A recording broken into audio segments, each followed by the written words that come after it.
Hi everyone, I'm Sandra. I've been touched by addiction. I lost my son last year, and I'm continuing to advocate for those who can't advocate for themselves and for those loved ones that are struggling with someone who has been touched by addiction. I'm doing something different today. I was going through some paperwork and I came across an article about Ben and I from 7 years ago when we started our YouTube channel. This month we'll be celebrating 8 years of doing videos and sharing our experiences. And I thought today I would take this opportunity to share the article. Remember, this article was written about us after the first video that we ever posted 7 years ago. And reading it, it just touched my heart.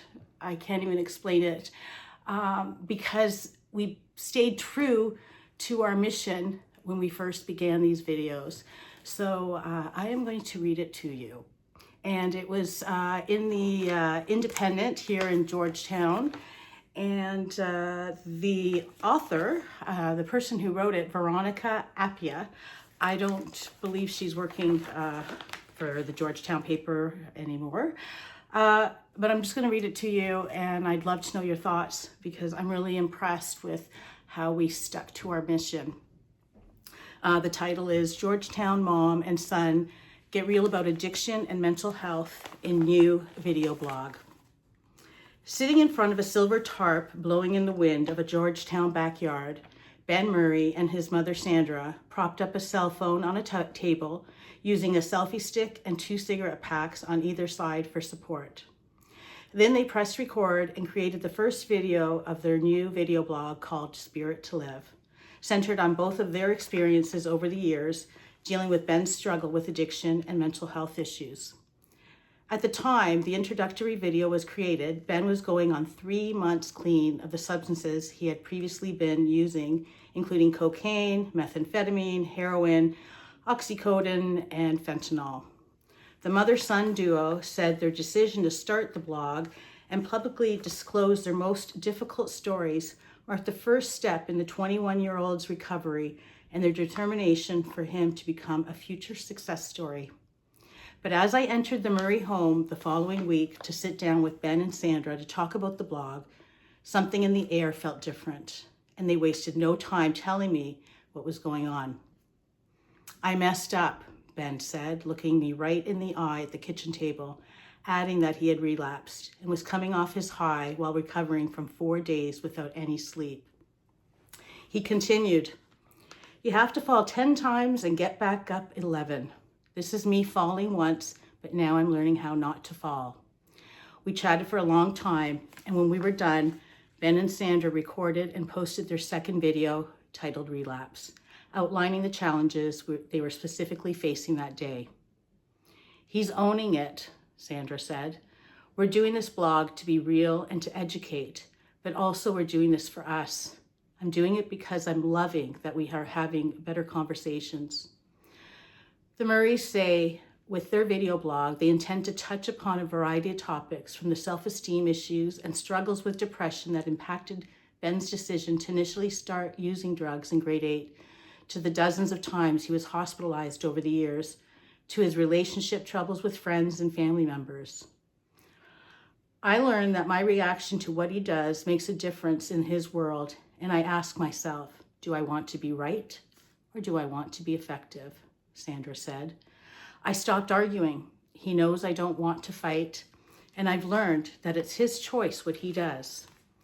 As a parent, we want to protect and we want to say, "Come on, buddy, you need to quit." That hasn't worked. This morning started off rough, and the old Sandra would have tried to fix it. I can't try to fix it. He needs to fix it. Since Ben and Sandra launched their video blog, positive responses have been pouring in from members of the community showing their support. "Love the video. Much love to you guys," one comment on YouTube reads. "Sending you both all my love and support. Stay strong, B-Man. You can do this," another one says. We want to take the stigma off addiction and mental health issues, Sandra said, because there are so many people suffering alone, and the responses that we have gotten have been overwhelming. Ben adds that making the videos will help keep him accountable. He says that he will not only continue to try to get clean, but also that he strives to be honest about the struggles he will face throughout the entire process. And Ben at the end was quoted by saying, "I can't give up. If I do, I'm going to die," he said. "This is my journey, and one day I will be a success story." That last line always gets to me because it's true. Addiction can be fatal, and for my son, it was fatal. But I do celebrate that we're going on 7 years of doing these videos. And that day when the reporter came to interview us, Ben and I did do our second video.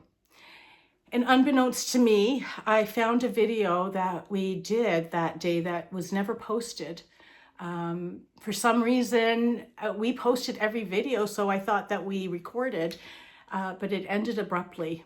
But I will probably share that with you next week because Ben said a lot of really important things, and he answered some questions. Looking back now, the second video we did, we kept it short, sweet. We were honest and real that Ben had relapsed within that week since we posted our first video, and we just wanted to share the reality. And that has been our mission, that we wanted people to know they weren't alone. And I'm going to honor Ben by continuing to advocate and share. I just want to say thank you, especially like I mentioned in the article, my community. They have been there since day one, and I truly, truly am blessed to have your support. And since then, I've had people from all over the world reach out. And, you know, that's one thing I've learned. Addiction is a worldwide epidemic. It's not just here in Canada, in Ontario, in my small town. It's worldwide. And I am very grateful, and stay tuned as I will share the video that we never posted after he relapsed. But the truth be it that couldn't give up because he would die. And, you know, he did pass away last year, and it's not because he gave up. It's not. He really wanted the help. Unfortunately, due to circumstances, I feel that we were failed by our health system. Anyway, full of gratitude, and please remember, where there is breath, there is hope. Take care, everybody. Thank you.